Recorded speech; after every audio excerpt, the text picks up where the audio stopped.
हाँ जी, कैसे हैं आप लोग? सब ठीक ठाक, कुशल मंगल।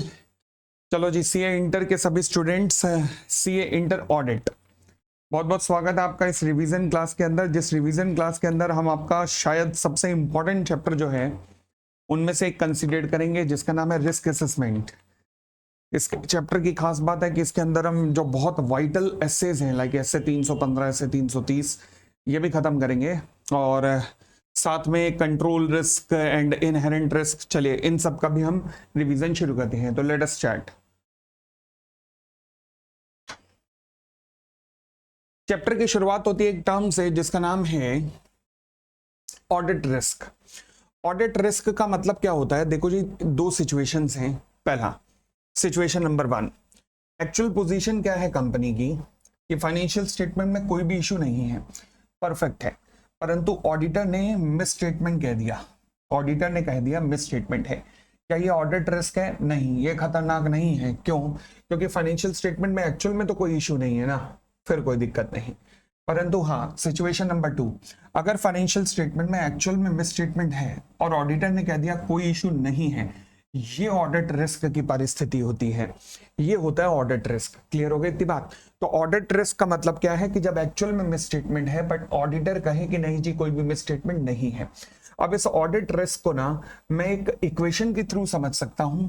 ये कहते हैं, इक्वेशन कहती है कि ऑडिट रिस्क का मतलब है risk of material miss statement, risk of material miss statement, and उसे आप डिटेक्ट नहीं कर पाए।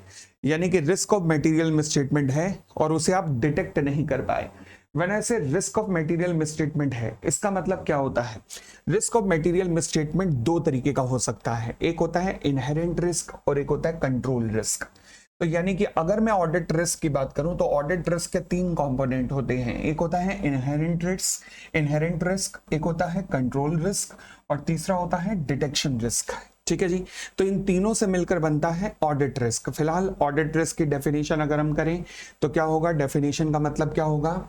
ऑडिट रिस्क का मतलब है कि ऑडिटर एक इनएप्रोप्रिएट ओपिनियन दे डालता है when the financial statement are materially misstated. यानी कि फाइनेंशियल स्टेटमेंट में मटेरियल मिसस्टेटमेंट है, बावजूद इसके ऑडिटर एक इनएप्रोप्रिएट ओपिनियन दे देता है।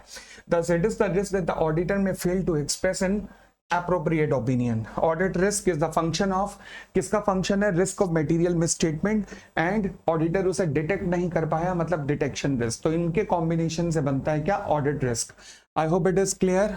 आगे बढ़े, चलिए। Audit risk does not include, हाँ जी, एक ऐसा लगता है कि दो चीजें और ऑडिट रिस्क हो सकती हैं, परंतु वो किसी भी एंगल से ऑडिट रिस्क नहीं है। ये दोनों चीजें, पहला, it does not include the risk that auditor might express an opinion that the financial statement are materially misstated whereas they are not. मतलब जो हमने सिचुएशन नंबर 1 डिस्कस की कि मटेरियल मिसस्टेटमेंट एकदम ठीक है, परंतु ऑडिटर कहता है मिसस्टेटमेंट है, ये ऑडिट रिस्क बिल्कुल नहीं है। हम तो मिसस्टेटमेंट, हम ऑडिट रिस्क तब कहेंगे जब एक्चुअल में मटेरियल मिसस्टेटमेंट है और ऑडिटर नहीं पकड़ पाए। ठीक है। और सेकंड, और इस ऑडिट रिस्क में एक और चीज नहीं आएगी, for example business risk, such as अगर क्लाइंट ऑडिटर को कहे कि तूने अगर गड़बड़ की, अगर तूने ऑडिट रिपोर्ट गड़बड़ बनाई तो मैं अगला ऑडिट तुझे नहीं दूंगा। ये ऑडिट रिस्क नहीं होता, ध्यान रखिएगा, ये ऑडिट रिस्क नहीं है। चलिए आगे बढ़ते हैं। अब मैंने कहा जी, role of auditor under the inherent risk and control risk. Inherent risk और कंट्रोल रिस्क में, अच्छा पहले यहां पे आइएगा, ऑडिट रिस्क के कंपोनेंट को मैंने 3 पार्ट्स में डिवाइड किया। एक इनहेरेंट रिस्क है, एक कंट्रोल रिस्क है, एक डिटेक्शन रिस्क है। इनहेरेंट रिस्क क्या होता है? देखो जी, ऑडिटर का इस रिस्क में ना कोई रोल नहीं है, ये मैनेजमेंट की नाकाबिलियत से जन्म लेता है। सिमिलरली कंट्रोल रिस्क में भी ऑडिटर का कोई रोल नहीं है, ये भी मैनेजमेंट की नाकाबिलियत से जन्म लेता है। परंतु डिटेक्शन रिस्क जो है वो ऑडिटर के लेवल पे अराइज होता है, क्योंकि वो ऑडिटर ने गड़बड़ की है, ऑडिटर उन मिस स्टेटमेंट को पकड़ नहीं पाया जिसे वो पकड़ लेना चाहिए था, तो इस वजह से ये रिस्क अराइज हुआ है, and that is called as detection risk. तो यानी कि ऑडिटर क्योंकि मिस स्टेटमेंट नहीं पकड़ पाया, इस वजह से ये रिस्क अराइज हुआ है, जिसे अपन लोग क्या कहते हैं? डिटेक्शन रिस्क का नाम देते हैं। I hope it is clear. चले अब इनहेरेंट रिस्क, मैंने कहा जी ऑडिटर का कोई रोल नहीं है, ये मैनेजमेंट के एंगल पे होता है। For example Nokia, fall of Nokia, 98% market share India की मार्केट में नोकिया लेके बैठा था। सैमसंग आया, नोकिया अपग्रेड नहीं कर पाया, नीचे गिर गया, आज की डेट में 2 या 3% के मार्केट शेयर पे नोकिया है। तो फॉल ऑफ नोकिया का रीजन क्या रहा? क्योंकि रेगुलर अपडेट नहीं ला पाया, क्योंकि इनोवेशन को अडॉप्ट नहीं कर पाया, तो इसलिए फॉल ऑफ नोकिया हुआ। तो ये क्या है? ये एक इनहेरेंट बिजनेस रिस्क है, इसमें ऑडिटर का कोई लेना देना नहीं है, क्योंकि मैनेजमेंट टेक्नोलॉजी अडॉप्ट नहीं कर पाया नई वाली। आगे कंट्रोल रिस्क। कंट्रोल रिस्क मतलब फॉर एग्जांपल मैनेजमेंट ने सही स्टेप नहीं लिए, गोडाउन से चोरी होता था माल, परंतु मैनेजमेंट ने सही स्टेप नहीं लिए कंट्रोल करने के लिए, तो ये कंट्रोल रिस्क है। अब ऑडिटर इसे क्या करे बताओ? ये तो मैनेजमेंट का डिसीजन है, परंतु डिटेक्शन रिस्क ऑडिटर का काम है कि अगर कंपनी में इनहेरेंट रिस्क और कंट्रोल रिस्क है, तो यानी कि risk of material misstatement exist करता है, तो ऑडिटर को उसे पकड़ लेना चाहिए। नहीं पकड़ पाया तो इसका मतलब डिटेक्शन रिस्क है। ठीक है जी। तो क्या इनहेरेंट रिस्क और कंट्रोल रिस्क के अंदर ऑडिटर का कोई काम है? हाँ है। क्या काम है? देखो जी, ऐसा है, role of auditor under inherent risk and control risk, और how the auditor can check the inherent risk and control risk. देखो जी, When the auditor meet the client, जब ऑडिटर क्लाइंट से मीटिंग करता है तो कौन से एसए लगता है? सबसे पहले एसए 315। जब ऑडिटर क्लाइंट से मीटिंग करता है तो वो सबसे पहले अंडरस्टैंड करता है क्या क्लाइंट के बिजनेस एनवायरनमेंट को, यानी कि बिजनेस एनवायरनमेंट को अंडरस्टैंड करता है, और साथ में वो इंटरनल कंट्रोल सिस्टम को भी अंडरस्टैंड करता है। जब वो बिजनेस एनवायरनमेंट को अंडरस्टैंड करता है तो उसका पर्पस क्या होता है? उस टाइम अंडरस्टैंडिंग में उसका पर्पस क्या होता है? वो कहीं ना कहीं इनहेरेंट रिस्क का पता लगाता है, ये पता करके कि कहीं बिजनेस को कोई संकट तो नहीं है, कहीं गोइंग कंसर्न पे कोई दिक्कत तो नहीं है, वो सब इनहेरेंट रिस्क पता लगा रहा है। सिमिलरली जब क्लाइंट के साथ पहली मीटिंग होती है तो ऑडिटर क्या चीज डिस्कस करता है? Internal control system. जब वो इंटरनल कंट्रोल सिस्टम पता करता है क्लाइंट का कैसा है, तो एक तरीके से वहीं पर वो कमी निकालने की कोशिश करता है, जिसे कहते हैं कंट्रोल रिस्क का पता लगाता है। ठीक है जी। परंतु अगर ऑडिटर ये कमियां ना निकाल पाया, जबकि थी वो कमियां परंतु ना निकाल पाया, तो एक नए रिस्क का जन्म हो जाएगा, जिसे अपन लोग क्या कहते हैं? Detection risk. तो इस तरीके से ऑडिट रिस्क की पूरी की पूरी कंडीशन बन गई। तो यानी कि ऑडिट, अच्छा, इनहेरेंट रिस्क और कंट्रोल रिस्क को कंबाइन अपन लोग क्या कहते हैं? रिस्क ऑफ मटेरियल मिसस्टेटमेंट, जिसे ऑडिटर को डिटेक्ट करना होता है और ना कर पाया तो डिटेक्शन रिस्क। तो अगर मैं रिस्क ऑफ मटेरियल मिसस्टेटमेंट की डेफिनेशन आपके साथ डिस्कस करूं तो मैं क्या कह सकता हूं कि it may be defined as a risk that the financial statement are materially misstated prior to the audit. इसका मतलब है फाइनेंशियल स्टेटमेंट में मटेरियल मिसस्टेटमेंट है प्रायर टू द ऑडिट, और रिस्क ऑफ मटेरियल मिसस्टेटमेंट दो लेवल पर exist करता है। या तो पूरी की पूरी फाइनेंशियल स्टेटमेंट ही मटेरियल मिसस्टेटेड है, यानी कि ओवरऑल, और या फिर पार्टिकुलर ट्रांजैक्शन, जिसे हम क्या कहते हैं? एसर्शन लेवल पे। पार्टिकुलर ट्रांजैक्शन लेवल पे वो ट्रांजैक्शन कहां पर हो सकती है? शायद वो क्लास ऑफ ट्रांजैक्शन हो। क्लास ऑफ ट्रांजैक्शन मतलब प्रॉफिट एंड लॉस, शायद वो अकाउंट बैलेंसेस में हो, अकाउंट बैलेंसेस मतलब बैलेंस शीट, और या फिर डिस्क्लोजर में हो सकता है। तो यानी कि रिस्क ऑफ मटेरियल मिसस्टेटमेंट का मतलब है कि risk that the financial statement materially मिसस्टेटेड है जिस टाइम ऑडिटर आया। ये दो एंगल पे एग्जिस्ट करता है, पूरी फाइनेंशियल स्टेटमेंट में मटेरियल मिसस्टेटमेंट है या फिर ट्रांजैक्शन लेवल में मिसस्टेटमेंट है, और ट्रांजैक्शन क्लास ऑफ अकाउंट्स में भी हो सकती है, अकाउंट बैलेंसेस में भी हो सकती है, और डिस्क्लोजर में भी हो सकती है। चलिए जी, और आगे बढ़ना शुरू करते हैं। Component of the risk of material misstatement कितने कंपोनेंट हैं? दो। पहला इनहेरेंट रिस्क, दूसरा डिटेक्शन, दूसरा कंट्रोल रिस्क। इनहेरेंट रिस्क की बात करते हैं। इनहेरेंट रिस्क का मतलब है it mean the susceptibility. Susceptibility का मतलब है डाउट, कि आपको डाउट है कहां पर? क्लास ऑफ ट्रांजैक्शन मतलब प्रॉफिट एंड लॉस के अंदर। प्रॉफिट एंड लॉस के अंदर कुछ ट्रांजैक्शन, प्रॉफिट एंड लॉस के ट्रांजैक्शन में आपको डाउट है, या फिर अकाउंट बैलेंसेस मतलब बैलेंस शीट में, और या फिर डिस्क्लोजर में, और ये डाउट जो है ये काफी मटेरियल नेचर का है। तो यानी कि it means the susceptibility about the account balances, class of transaction, disclosure that can be material. अब इनहेरेंट रिस्क के कुछ एग्जांपल्स अगर हम बात करें तो एग्जांपल्स क्या है? ध्यान रखना, ये लिखने examples. Large number of business failure in an industry. क्या मतलब है? For example, assertion in the financial statement of entity operating in such industry carrying an inherent risk of being misstated। मान लीजिए मैं कहता हूं कि आप एक ऐसी इंडस्ट्री में ऑपरेट कर रहे हैं जो कि इंडस्ट्री बहुत ही हाईली नेगेटिव चल रही है, कोई हाईली नेगेटिव चल रही है, क्योंकि मान लीजिए मिडल ईस्ट के अंदर जो पंगे चल रहे हैं, ऑयल के प्राइसेस बहुत बढ़ रहे हैं, ऑयल इतना ज़्यादा तेजी से बढ़ रहा है कि फिर जो आपकी इंडस्ट्री का रॉ मटेरियल जो है वो ऑयल ही है। कच्चा तेल ही आपका इंपोर्टेड, कच्चा तेल जो है वही आपका रॉ मटेरियल है। अब यहाँ पर एक प्रॉब्लम आई, बहुत बड़ी प्रॉब्लम क्या हुई, प्रॉब्लम यह आई कि आपका रॉ मटेरियल इतना महंगा हो चुका है कि आपकी प्रॉफिटेबिलिटी तो नेगेटिव हो चुकी है, तो इसकी वजह से पूरी इंडस्ट्री डूब रही है और आप भी डूब रहे हो। परंतु शेयर होल्डर का कॉन्फिडेंस मेंटेन रखने के लिए आप गलत तरीके की प्रेजेंटेशन दिखा रहे हो। बेस्ट एग्जांपल सत्यम, सत्यम ने भी यही किया था। फिर उसके बाद अमेरिका में बहुत बड़ी कंपनी टेलीकम्युनिकेशन जॉइंट डूबा, एनरॉन, उसने भी यही किया था। ये सब यही कहानियां हैं कि जहां शेयर होल्डर के कॉन्फिडेंस को मेंटेन रखने के लिए कंपनी गलत रूट अपना लेती है। ठीक है जी। तो यहां पर जो रिस्क जन्म लेता है उसका नाम क्या है, इनहेरेंट रिस्क। ये कब जन्म लगता है, जब बहुत सारे बिजनेस फेलियर हो रहे हो पार्टिकुलर इंडस्ट्री में, तो शेयर होल्डर के कॉन्फिडेंस मेंटेन रखने के लिए कंपनियां ये गलत तरीके को अपनाती हैं और अपनी फाइनेंशियल स्टेटमेंट को मेटीरियली मिसस्टेटेड कर देती हैं। दूसरा, इनहेरेंट रिस्क का एक और एग्जांपल भी हो सकता है। फॉर एग्जांपल अकाउंटिंग स्टैंडर्ड नए नए आते रहते हैं, आप देखते हो कि उसमें से कई अकाउंटिंग स्टैंडर्ड तो इतने कॉम्प्लिकेटेड होते हैं कि उनकी कैलकुलेशन समझना एक साधारण से अकाउंटेंट के मतलब हस्ती से बाहर की चीज होती है। अब सोच के देखो ना, एक अकाउंटेंट जो उसका मतलब नहीं समझ पाया, उसने फालतू के चौके छक्के लगा दिए, तो क्या यहां पर भी मटेरियल मिसस्टेटमेंट हो जाएगी? यस, क्योंकि अकाउंटिंग स्टैंडर्ड का सही ढंग से पालन नहीं किया हो गया। तो इसे भी क्या कहते हैं, इसे भी कहते हैं हम इनहेरेंट रिस्क कहते हैं, जहां पे अकाउंटिंग की कॉम्प्लेक्सिटीज को समझ नहीं पाए और आपने चौके छक्के लगा दिए। फिर हम आते हैं कंट्रोल रिस्क के ऊपर। तो इनहेरेंट रिस्क जब भी लिखना प्लीज अपने एग्जांपल्स के साथ में लिखना। अब हम कंट्रोल रिस्क पे आते हैं। चलो जी, कंट्रोल रिस्क क्या है? अगर मैं आपसे पूछूं कि इंटरनल कंट्रोल सिस्टम कौन प्रिपेयर करता है, तैयार कौन करता है इंटरनल कंट्रोल सिस्टम, तो आप कहेंगे इंटरनल कंट्रोल सिस्टम देखता है मैनेजमेंट या फिर टीसीडब्ल्यूजी। बिल्कुल ठीक कहा। अब अगर मान लीजिए मैनेजमेंट या टीसीडब्ल्यूजी ने जो इंटरनल कंट्रोल सिस्टम बनाया है वो बहुत ही स्ट्रांग है, अगर वो बहुत स्ट्रांग है तो क्या मैं कह सकता हूं अब कंट्रोल रिस्क क्या हो जाएगा, कम हो जाएगा। बिल्कुल ठीक। और अगर जो इंटरनल कंट्रोल सिस्टम बनाया है वो बहुत ही वीक है, तो इसका मतलब कंट्रोल रिस्क क्या हो जाएगा, हाई हो जाएगा। बट यहां पर एक प्रॉब्लम जन्म लेगी भाई आपके, चलो प्रॉब्लम को डिटेक्शन रिस्क के अंदर जाके समझाऊंगा, बट फिलहाल समझना, अगर मैनेजमेंट ने बहुत ही strong internal control system design किया है तो कंट्रोल रिस्क कम होगा, मतलब चोरी चपाटी की संभावना बहुत कम होगी। और अगर हर चीज की प्रॉपर पॉलिसीज प्रोसीजर बने हुए हैं, उसी हिसाब से कंपनी चलती है, तो कंट्रोल रिस्क क्या होगा, कंट्रोल रिस्क बहुत स्ट्रांग होगा, सॉरी कंट्रोल रिस्क कम होगा क्योंकि इंटरनल कंट्रोल स्ट्रांग है।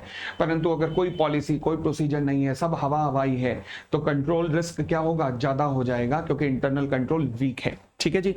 चले, तो ऑडिटर को क्या करना पड़ता है, सबसे पहले ऑडिटर, इसलिए जब तुम ऐसे 315 के अकॉर्डिंग क्लाइंट से मीटिंग करते हो तो इसके लिए तुम इंटरनल कंट्रोल सिस्टम क्लाइंट से पूछते हो कि आपका इंटरनल कंट्रोल सिस्टम कैसा है या है भी नहीं, और अगर है तो किस लेवल का है। पर्पस आपका ये होता है कि आप कंट्रोल रिस्क को एसेस कर सको। ध्यान रखना, कंट्रोल रिस्क को ऑडिटर जन्म नहीं देता, वो तो मैनेजमेंट देता है, बट ऑडिटर का काम उसे केवल एसेस करना होता है। ठीक है ना। चले, तो मीनिंग ऑफ कंट्रोल रिस्क क्या है, कंट्रोल रिस्क का मतलब है कि अगर कोई मिसस्टेटमेंट जो है वो एजर्शन लेवल पे हो सकती है, एजर्शन लेवल पे हो सकती है, चाहे वो क्लास ऑफ ट्रांजैक्शन के अंदर हो, चाहे वो अकाउंट बैलेंसेस के अंदर हो, चाहे वो डिस्क्लोजर के अंदर हो, परंतु एंटिटी का सिस्टम ऐसा नहीं है कि वो उस मिस स्टेटमेंट को पहली बात प्रिवेंट कर ले, या फिर अगर हो गई है तो डिटेक्ट एंड करेक्ट कर ले। डिटेक्ट एंड करेक्ट कर ले तो एंटिटी का सिस्टम इस तरीके के नहीं है। तो risk that the misstatement could occur, risk that the misstatement occur हो सकती है एट द एजर्शन लेवल, चाहे वो क्लास ऑफ ट्रांजैक्शन में हो, चाहे वो अकाउंट बैलेंसेस में हो, चाहे वो डिस्क्लोजर में हो। And that could be material, वो मटेरियल भी हो सकती है, चाहे अकेले चाहे दुकेले, मतलब अकेले या बाकियों के साथ मिलकर। एंड हमारा इंटरनल कंट्रोल सिस्टम ऐसा नहीं है कि जो इस मिस स्टेटमेंट को प्रिवेंट कर सके और डिटेक्ट करके उसे करेक्ट कर सके। हमारा इंटरनल कंट्रोल ऐसा नहीं है, तो दिस इज कॉल्ड एज, क्या कहा जाता है इसे, कंट्रोल रिस्क। क्लियर हो गई इतनी बात। चले आगे बढ़ते हैं। फिर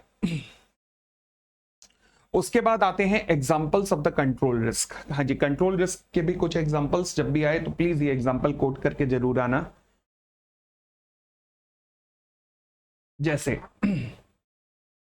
फॉर एग्जाम्पल, एंटिटी के अंदर फायर एक्सटिंग्विशर पड़े हुए हैं, पर किसी ने ध्यान नहीं दिया, भाई साहब फायर एक्सटिंग्विशर की डेट खत्म हो चुकी है, अगर आग लग गई तो ये बुझाने लायक ही नहीं है, तो फिर ये कंट्रोल रिस्क है, क्योंकि internal control system in place नहीं है, ठीक है ना। दूसरी बात, एंटिटी में कैश का बहुत काम होता है।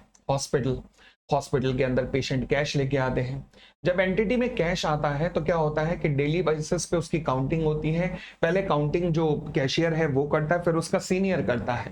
परंतु ये जो सीनियर है ये काउंटिंग कर ही नहीं रहा। There is a risk that this control is not being followed. तो ये भी क्या है, आपका कंट्रोल रिस्क है। क्लियर हो गई इतनी बात भी। चले और आगे बढ़ते हैं। अब आते हैं डिटेक्शन रिस्क। अब समझिएगा डिटेक्शन रिस्क को। मैं कहता हूं जी, राम ऑडिटर है ए लिमिटेड के और बी लिमिटेड के। इंटरनल कंट्रोल सिस्टम जो है एंटिटी का वो वीक है। यानी कि अगर इंटरनल कंट्रोल वीक है तो इसका मतलब मैं कह सकता हूं कि कंट्रोल रिस्क जो है वो बहुत हाई लेवल का होगा। अगर इंटरनल कंट्रोल वीक है तो कंट्रोल रिस्क हाई होगा।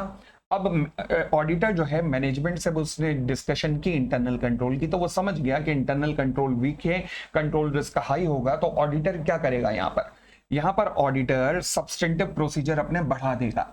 क्योंकि जब इंटरनल कंट्रोल वीक है तो सब्सटेंटिव प्रोसीजर बढ़ जाएंगे। जब सब्सटेंटिव प्रोसीजर बढ़ जाएंगे तो इसका मतलब है ऑडिटर बहुत ज्यादा टाइम लगाएगा ट्रांजैक्शन को चेक करने में। अच्छा, जब ऑडिटर ज्यादा से ज्यादा ट्रांजैक्शन चेक करेगा तो मुझे बताइए गलती होने की संभावना क्या है, कम, क्योंकि वो ज्यादा से ज्यादा ट्रांजैक्शन को चेक कर रहा है। इसका मतलब डिटेक्शन रिस्क क्या हो गया, कम हो गया। मतलब higher the control risk, more would be the nature, timing and extent of audit procedure and lesser would be the detection risk. ठीक है, तो ये इनवर्स रिलेशनशिप है। कंट्रोल रिस्क हाई है तो nature, timing and extent of audit procedure बढ़ जाएंगे, detection risk कम हो जाएगा, एंड वाइसा वर्सा। सिमिलरली ये मतलब मैं कह सकता हूं एक तरीके के इनवर्स रिलेशनशिप है कंट्रोल रिस्क और डिटेक्शन रिस्क में, या फिर रिस्क ऑफ मटेरियल मिसस्टेटमेंट और डिटेक्शन रिस्क में पड़ेगा। Meaning of detection risk, the risk that the procedure performed by the auditor to reduce the audit risk to the acceptable low level. Detection risk का मतलब है कि जो audit procedure अपनाए कि रिस्क पकड़ में आ जाए परंतु वो डिटेक्ट नहीं कर पाए हैं मिसस्टेटमेंट जो कि मटेरियल थी। यानी कि आपके द्वारा अपनाए गए प्रोसीजर्स के बावजूद आप कोई मिसस्टेटमेंट पकड़ नहीं पाए हैं जो कि एग्जिस्ट करती थी परंतु आप पकड़ नहीं पाए हैं। ठीक है, जो कि मटेरियल थी या तो अपने में मतलब अकेले में या फिर दुकेले में, मतलब बाकियों के साथ मिलकर। क्लियर हो गई इतनी बात। आगे डिटेक्शन रिस्क के बाद ना, अभी ये पैरा छोड़ के एक मिनट डिटेक्शन रिस्क पे आ जाना। ये detection risk comprises of, detection risk कितने तरीके के से हो सकता है।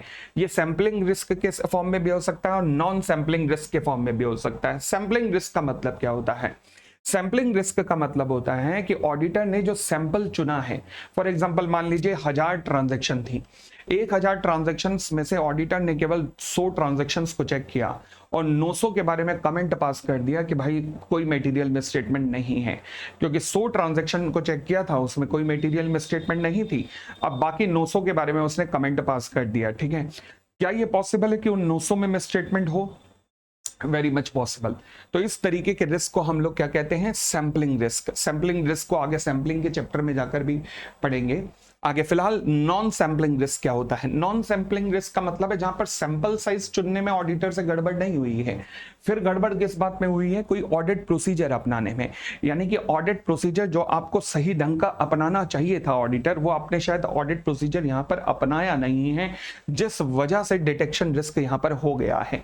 फॉर एग्जांपल आपको चाहिए था कि आप बैलेंस शीट, आप डेटर्स की कंफर्मेशन, एक्सटर्नल कंफर्मेशन लेते, परंतु आपने ली नहीं है। यानी कि आपने ढंग का प्रोसीजर या ऑडिट प्रोसीजर अपनाया नहीं है। ठीक है जी, चले तो यहां पर भी डिटेक्शन रिस्क जन्म लेता है। How the auditor can reduce the detection risk. हाँ जी, किस तरीके से, सीधी सी बात है, डिटेक्शन रिस्क करने के लिए nature, timing and extent of audit procedure बढ़ा दो, यानी कि चेकिंग इंक्रीज कर दो। फिर सैंपल साइज बढ़ा दो, सैंपल साइज बढ़ेगा तो ज्यादा ट्रांजैक्शन चेक होंगी, तो अगर रिस्क होगा तो पकड़ा जाएगा। फिर include the competent and the experience person in the engagement team. अपनी एंगेजमेंट टीम के अंदर एक्सपीरियंस पर्सन को साथ में रखो अगर आपको लग रहा है कि एंटिटी के अंदर रिस्क होने की संभावना है तो। ठीक है, फिर relationship of the detection risk with the risk of material misstatement. हाँ जी, क्या रिलेशनशिप है दोनों की, क्या मैं कह सकता हूं एडवर्स रिलेशनशिप है। यानी कि अगर risk of material misstatement means अगर control risk and inherent risk ज्यादा होगा, तो फिर अगर ये ज्यादा होगा तो ज्यादा प्रोसीजर अपनाए जाएंगे ऑडिटर के द्वारा और डिटेक्शन रिस्क कम होगा, एंड वाइस वर्सा। तो लिखा है there is an adverse relationship between a detection risk and the combined level of inherent risk and control risk.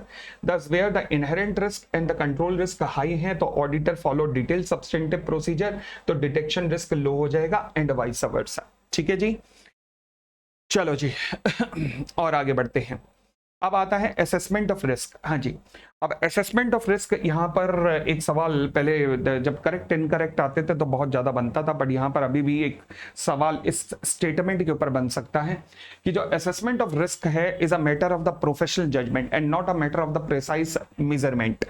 यानी कि ऑडिट रिस्क है या नहीं है, ये मैटर ऑफ प्रोफेशनल जजमेंट है। यस, आप एग्जैक्टली नहीं बता सकते कि क्या मिस स्टेटमेंट और वो मटेरियल है, क्योंकि मटेरियलिटी भी तो ऑडिटर के प्रोफेशनल जजमेंट पे डिपेंड करती है। अब प्रोफेशनल जजमेंट का मतलब क्या होता है? अच्छा, अगर लाइन बेस्ड, अगर स्टेटमेंट बेस्ड ये क्वेश्चन आ जाए तो आप इसमें क्या लिखोगे? तीनों प्रकार के रिस्क को एक्सप्लेन करके आओगे फिर, और क्या? Assessment of risk is a matter of professional judgement, बिल्कुल ठीक, rather than the matter of capable of precise measurement नहीं किया जा सकता रिस्क का, ये प्रोफेशनल जजमेंट का मैटर है। ऑडिटर ही बताएगा कि रिस्क जो है मटेरियल रिस्क है या नहीं। अब वो प्रोफेशनल जजमेंट क्यों बताएगा? कहता है प्रोफेशनल जजमेंट क्या ऐसे थोड़े ना हो जाता है। प्रोफेशनल जजमेंट किसके पास होता है? प्रोफेशनल के पास। और प्रोफेशनल कैसे बनते हो? आप अपना तेल निकलवा रहे हो ना प्रोफेशनल बनने के लिए, तो लग रहा है कि आसान है बनना, नहीं, क्या तेल निकलता है कि नहीं? यस। एवरेस्ट की चोटियों पे चढ़ना पड़ता है कि नहीं? यस।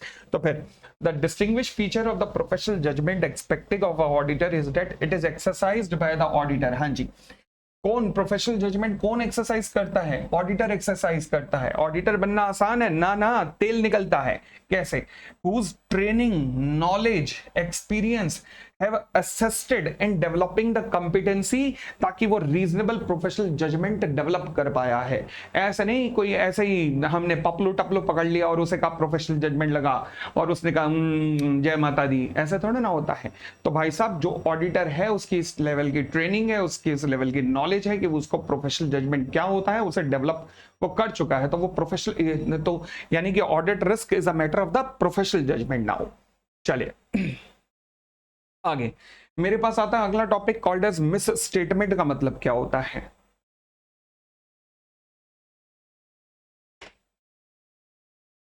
मिस स्टेटमेंट, ये डेफिनेशन नीचे दी हुई है मिस स्टेटमेंट की। हाँ जी, मिस स्टेटमेंट का मतलब क्या है? मैं कह सकता हूं मिस स्टेटमेंट का मतलब है कि अगर मान लीजिए जो आपने फाइनेंशियल स्टेटमेंट में रिपोर्ट किया है, क्या रिपोर्ट किया है, चाहे वो प्रेजेंटेशन हो, चाहे वो अमाउंट हो, चाहे वो क्लासिफिकेशन हो या फिर डिस्क्लोजर हो, जो आपने प्रेजेंटेशन, अमाउंट, क्लासिफिकेशन, डिस्क्लोजर, कह सकते हो PACD, ताकि ध्यान रहेगा, जो आपने PACD फाइनेंशियल स्टेटमेंट में रिपोर्ट किया है वो FRF के मुताबिक जैसा होना चाहिए वैसा नहीं है। वो FRF के मुताबिक नहीं है, FRF में जैसा चाहिए था वैसा नहीं है जो आपने रिपोर्ट किया है, तो it means there is a miss statement.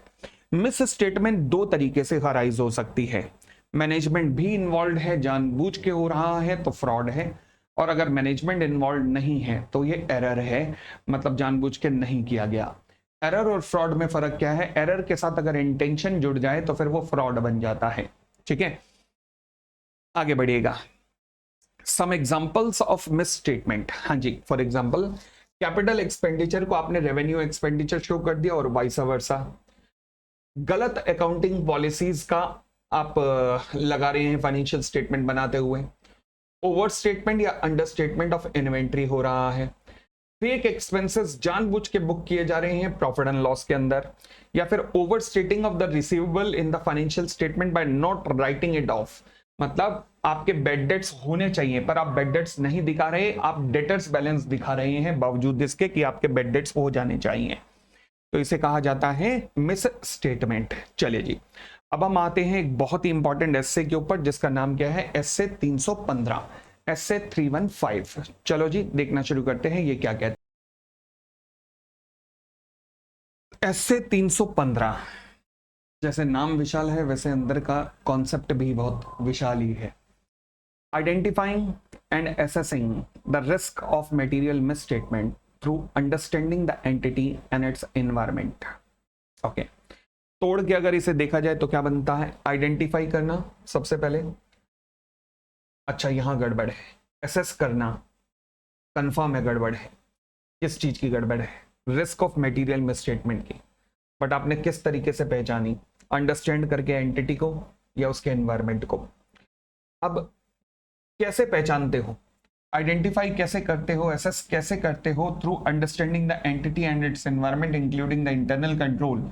और इसके लिए जो सारा प्रोसीजर फॉलो किया जाता है वो होता है रैप, रिस्क असेसमेंट प्रोसीजर।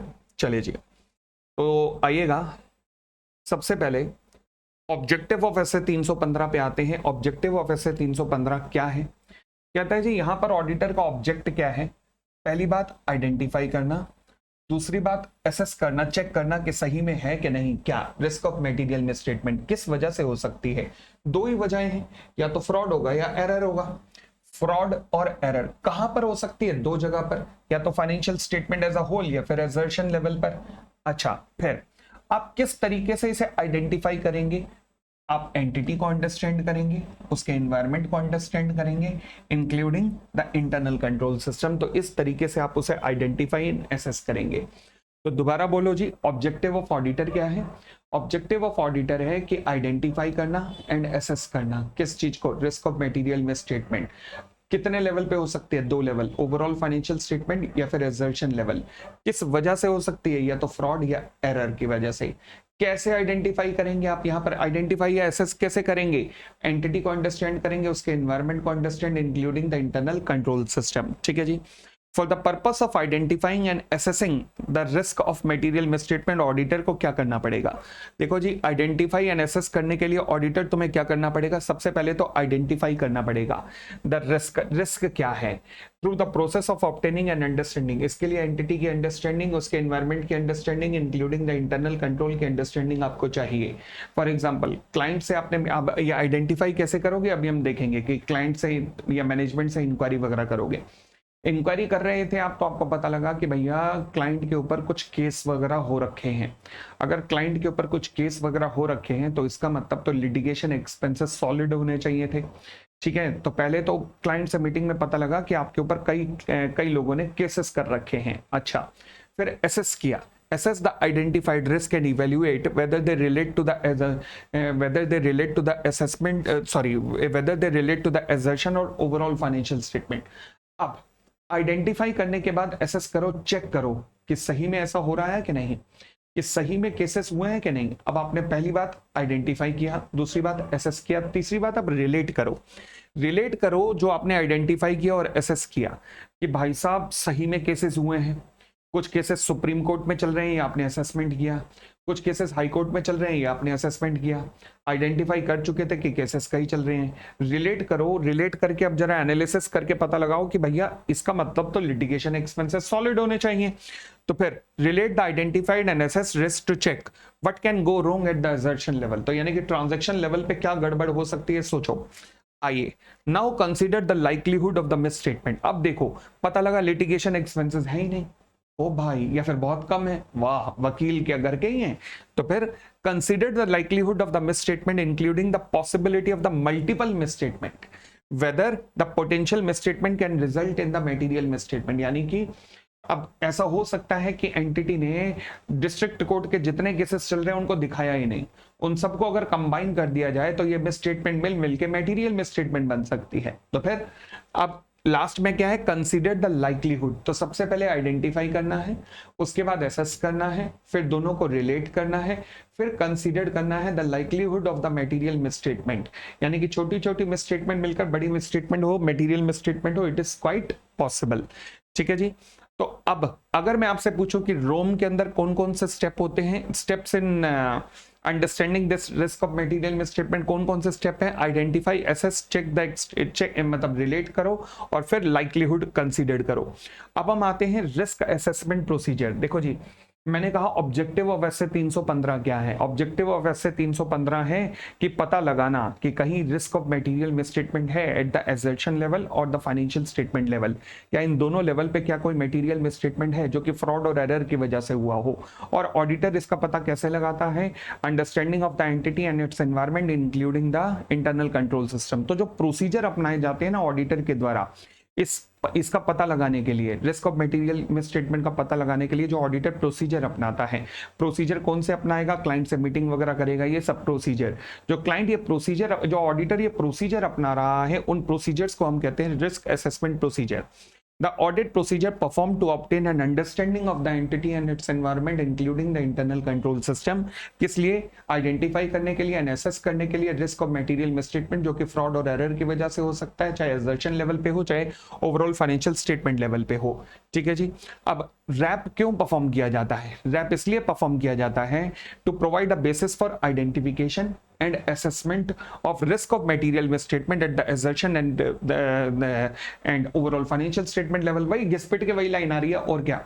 अच्छा, रैप जब आप परफॉर्म करते हो तो रिस्क असेसमेंट प्रोसीजर जब आप परफॉर्म करते हो तो आप पता लगाते हो कि रिस्क क्या है, रिस्क कहाँ है, केवल आप ये पता लगाते हो इंटरनल कंट्रोल में रिस्क है या फिर मटेरियल मिसस्टेटमेंट आपकी फाइनेंशियल स्टेटमेंट के अंदर है, ये आपने पता लगाया है। बट ध्यान रखना, रैप परफॉर्म करना अपने आप में कोई सफिशिएंट एंड एप्रोप्रिएट एविडेंस प्राप्त करना नहीं है। क्यों? क्योंकि रैप परफॉर्म करने से अभी कुछ नहीं हुआ, अभी आपको फर्दर ऑडिट प्रोसीजर परफॉर्म करने पड़ेंगे। जो भी आपने व्यू बनाया है एंटिटी के बारे में उसको सब्सटेंशिएट, उसको प्रूव करने के लिए आपको फर्दर ऑडिट प्रोसीजर परफॉर्म करने पड़ेंगे। तो रैप के बाद जो फर्दर प्रोसीजर परफॉर्म होते हैं वो क्या कहलाते हैं? वो कहलाते हैं फैप। ठीक है। इन एडिशन टू रैप द ऑडिटर में ऑब्टेन द ऑडिट एविडेंस। अब फर्दर एविडेंस प्राप्त करो about the class of transaction, the account balances और disclosure and by performing the further audit procedure that is FAP. अब FAP के अंदर क्या क्या आते हैं? फैप के अंदर आता है, यहां पे आप इंटरनल कंट्रोल को टेस्ट करोगे यानी कि टेस्ट ऑफ कंट्रोल, और यहां पर आप अकाउंटिंग ट्रांजैक्शन को चेक करोगे यानी कि टेस्ट ऑफ डिटेल्स चेक करोगे। ठीक है ना। तो खाली रैप से कुछ नहीं होगा, आपको फैप भी साथ में करना पड़ेगा। अब रैप के अंदर क्या क्या आता है? फिलहाल रैप के अंदर आता है मैनेजमेंट से इंक्वायरी। न केवल मैनेजमेंट से बल्कि TCWG से भी इंक्वायरी कर सकते हो आप और पता लगा सकते हो एंटिटी के बारे में कि क्या गड़बड़ चल रही है और क्यों चल रही है। अच्छा, इंक्वायरी केवल इन्हीं लोगों से नहीं हो सकती, inquiry within the entity, यानी कि विद इन द एंटिटी बहुत लोगों से हो सकती है, विद इन द एंटिटी। अच्छा, फॉर एग्जांपल कुछ एग्जांपल्स ऑफ इंक्वायरी, यस कुछ एग्जांपल्स ऑफ इंक्वायरी देखते हैं कौन कौन से हो सकते हैं। देखेगा, एंड इंक्वायरी आप कर सकते हो TCWG से भी, ठीक है ना, ताकि आपको बेटर अंडरस्टैंडिंग मिलेगी। इंक्वायरी आप कर सकते हो इंटरनल ऑडिट फंक्शन से भी, ताकि आपको उसने कौन कौन से फंक्शन परफॉर्म किए हैं आपको उनकी जानकारी मिलेगी और उसके द्वारा किए गए काम को आप फिर यूज भी कर पाओगे। इंक्वायरी आप एम्प्लॉय से भी कर सकते हो जो कि इन्वॉल्व है कहीं ना कहीं प्रोसेसिंग वगैरह में ऑफ द कॉम्प्लेक्स ट्रांजेक्शंस, ठीक है ना, तो उस अकाउंटिंग स्टाफ से भी आप इंक्वायरी कर सकते हो। इंक्वायरी आप कर सकते हो इन हाउस लीगल काउंसिल से भी, जो लीगल टीम कंपनी की एंटिटी के अंदर ही बैठी हुई है, उनसे भी पता लगा सकते हो कि किस किस तरीके के केसेस चल रहे हैं, लिटिगेशन के एक्सपेंसेस कितने हो सकते हैं, ताकि इसका अंदाजा लग सके आपको। इंक्वायरी आप मार्केटिंग या सेल्स पर्सनल से भी करवा सकते हो, ताकि आपको मार्केटिंग स्ट्रेटेजी वगैरह का पता लग सके, कस्टमर से किस तरीके के कॉन्ट्रैक्ट हो रहे हैं इस चीज का भी पता लग सके। इंक्वायरी आप इंफॉर्मेशन सिस्टम वगैरह में भी कर सकते हो, जो उनके पर्सन एम्प्लॉय हैं इंफॉर्मेशन सिस्टम को, ताकि किस तरीके का ऑपरेटिंग सिस्टम यूज हो रहा है, किस तरीके के से सिस्टम को यूज किया जाता है एंटिटी में, ये सब। तो इंक्वायरी के डिफरेंट एग्जांपल हैं, ध्यान रखना ये पेपर में ये भी आ सकते हैं। उसके बाद आता है एनालिटिकल प्रोसीजर। हम कह रहे हैं रैप कैसे परफॉर्म किया जाता है। Step number 1 inquiry, step number 2 analytical procedure. Analytical procedure भी आपका रैप में मदद करता है, यस, यानी कि दिमाग ओपन रख के चलना। फॉर एग्जांपल, अगर आपको पता लगे लिटिगेशन एक्सपेंसेस पहले 10 थे, फिर 8 हुए, फिर 150 हो गए, तो खतरे की घंटी है कि नहीं, कहीं ना कहीं गड़बड़ नजर आ रही है कि नहीं, यस। तो इस खतरे की घंटी के प्रति अपने आप को आगाह रखना, अपने आप को सचेत रखना, यह ऑडिटर का काम है। This is called analytical procedure. तो एनालिटिकल प्रोसीजर भी परफॉर्म किया जाता है एज अ रैप एंड में आइडेंटिफाई उन एस्पेक्ट्स का पता लग सकता है जिसके बारे में ऑडिटर को फाइनेंशियल स्टेटमेंट पढ़ के पता नहीं लग रहा, क्योंकि अब आप इसकी जानकारी लेने के लिए कि एक्सपेंसेस क्यों बढ़े, आप इन डेप्थ जाएंगे तो नई नई चीजें पता लगेंगी। It may assist in assessing the room in order to provide basis for designing, it may provide the basis for designing and implementing the response to the assessed risk। इससे क्या help मिलती है आपको? डिजाइन करने में and implement करने response, यानी कि जो आपने रिस्क आइडेंटिफाई किए हैं, जो भी आपने रिस्क आइडेंटिफाई किए हैं उनका रिस्पॉन्स करने में एनालिटिकल प्रोसीजर से मदद मिलती है। फॉर एग्जांपल, आपको पता लगा लिटिगेशन एक्सपेंसेस अचानक से इतने बढ़ गए, तो अब आपका कर्तव्य क्या बनता है? अब आप पूछोगे क्यों, इस क्यों का जवाब ढूंढने के लिए आप डेप्थ तक जाओगे, यस, तो वो जवाब मिलेंगे जो आप पहले नहीं जान पा रहे थे। Analytical procedure performed as a RAP में इंक्लूड फाइनेंशियल फैक्टर भी और नॉन फाइनेंशियल फैक्टर भी, दोनों इसमें पता लगते हैं। फॉर एग्जांपल, अगर मैं कहता हूं कि सेल्स बढ़ गई है, तो सेल्स बढ़ गई है तो दो रीजन से बढ़ सकती होगी। अचानक सेल्स अचानक 300% बढ़ी है तो दो कारण होंगे, क्या, पर यूनिट प्राइस बढ़ गया होगा शायद, और या फिर नंबर ऑफ यूनिट बढ़ गई होंगी जो कि नॉन फाइनेंशियल है, और पर यूनिट प्राइस जो कि फाइनेंशियल है। तो इन दोनों में उथल पुथल हुई होगी, तभी सेल्स में तभी इतनी ज्यादा वृद्धि हुई है। Example, relationship between sales and number of unit sold. ठीक है जी, तो ये एनालिटिकल प्रोसीजर के द्वारा आप ये पता लगा सकते हैं। उसके बाद आता है थर्ड पॉइंट। थर्ड पॉइंट क्या कहता है, observation and inspection. Observation and inspection, ये तो वो जो हमारे डिफरेंट मोड पे sufficient and appropriate audit evidence प्राप्त करने के उसके अंदर भी आएगा, बट फिलहाल ऑब्जर्वेशन एंड इंस्पेक्शन का मतलब है, ऑब्जर्व का मतलब है कि जब एंटिटी इन्वेंट्री काउंटिंग वगैरह कर रही हो तो उन्हें ऑब्जर्व करो कि देखो कि वो किस तरीके से काउंटिंग कर रहे हैं और सही कर रहे हैं तरीके या नहीं। और इंस्पेक्शन का मतलब है डिफरेंट डॉक्यूमेंट्स वगैरह को चेक करना और एसेट्स का फिजिकल वेरिफिकेशन करना। इससे भी ऑडिटर को मदद मिलती है। यस, जब आप ऑब्जर्व करते हो तो मैनेजमेंट के तरीके पता लगते हैं कि वो कौन से तरीके अपना रहे हैं, तो इससे मैनेजमेंट के बारे में पता लगता है। सिमिलरली इंस्पेक्शन के थ्रू भी आपको एंटिटी और उसके एनवायरनमेंट की इंफॉर्मेशन मिलती है। कोई दिक्कत तो नहीं, और आगे बढ़ते हैं। नेक्स्ट पॉइंट कहता है understanding the entity and it's environment including the internal control. हमने कहा अभी तक हम क्या कर रहे हैं, रैप के अंदर सबसे पहले हमने कहा इंक्वायरी, फिर हमने एनालिटिकल प्रोसीजर कहा, फिर उसके बाद थर्ड पॉइंट क्या कहा, ऑब्जर्वेशन एंड इंस्पेक्शन की बात की। फोर्थ पॉइंट में कह रहा हूं, अच्छा ये हो गई, ये तो आपके रैप तो हो गया। उसके बाद कहता है understanding the entity and it's environment include. मैंने जब आपसे कहा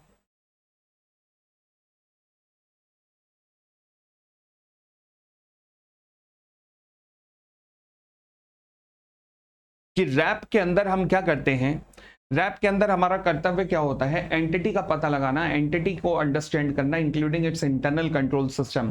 तो जब मैं कहता हूं ना कि एंटिटी को अंडरस्टैंड करो including it's internal control system, तो इसका मतलब क्या है, इसका मतलब है understanding the entity and it's environment including the internal control का मतलब है कि जब आप मैनेजमेंट से इंक्वायरी कर रहे होगे, रैप का पहला स्टेप इंक्वायरी, किसके बारे में इंक्वायरी कर रहे होगे, एंटिटी के बारे में या एनवायरनमेंट के बारे में including the internal control system.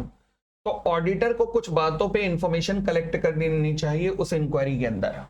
कैसे, फॉर एग्जांपल, एंटिटी जिसका ऑडिट आप कर रहे हो उसकी रेलेवेंट इंडस्ट्री क्या है, उस इंडस्ट्री पे कौन कौन सी रेगुलेशंस एप्लीकेबल होती हैं, नेचर ऑफ एंटिटी क्या है, इसे कहते हैं एंटिटी को अंडरस्टैंड करना, उसके एनवायरनमेंट को अंडरस्टैंड करना। हाँ, नेचर ऑफ एंटिटी का मतलब है क्या धंधा करती है, ओनरशिप क्या है, एंड गवर्नेंस स्ट्रक्चर क्या है, मतलब प्रमोटर्स कंट्रीब्यूशन क्या है, और से फॉर एग्जांपल पब्लिक की कितनी होल्डिंग है।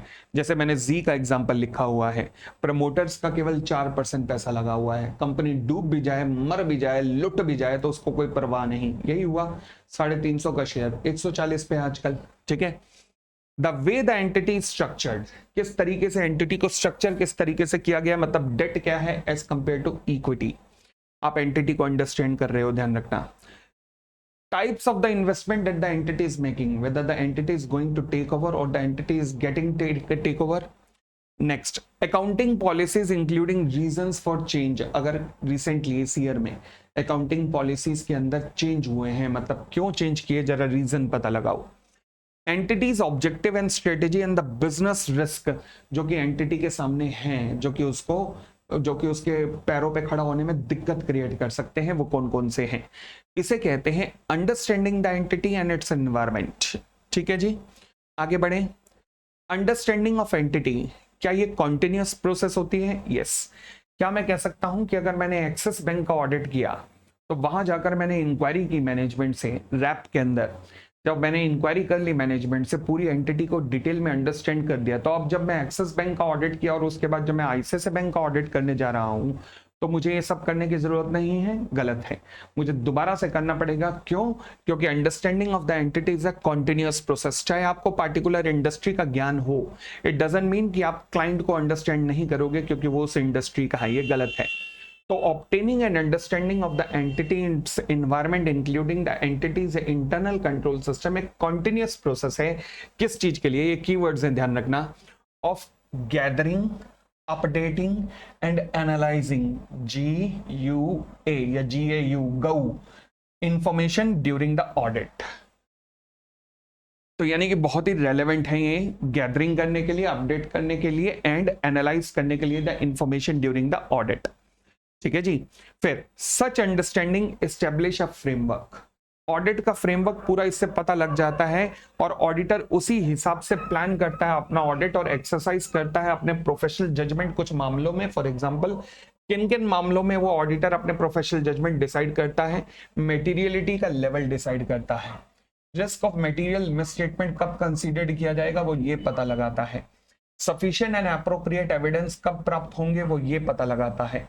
फिर आइडेंटिफाई कहता है एरिया जहां पर खतरा ज्यादा है, जहां पर खतरा ज्यादा है वो भी अंडरस्टैंडिंग ऑफ एंटिटी से ही पता लगता है, मतलब जहां पर उसे स्पेशल ऑडिट कंसिडरेशन देने की जरूरत है उन जगहों का भी वहां वो उसे पता लगाया जा सकता है। क्लियर हो गई इतनी बात? चलिए, तो ये फर्स्ट पार्ट खत्म होता है हमारा इसका सेकंड पार्ट कल ही आ जाएगा और कल ही ये रिवीजन पूर्ण रूप से खत्म हो जाएगी। ठीक है जी, ये वाला चैप्टर पूरा खत्म हो जाएगा। चलो जी, thank you, thanks a lot. ये फर्स्ट पार्ट यहाँ पर खत्म करते हैं हम इस चैप्टर का। Bye bye.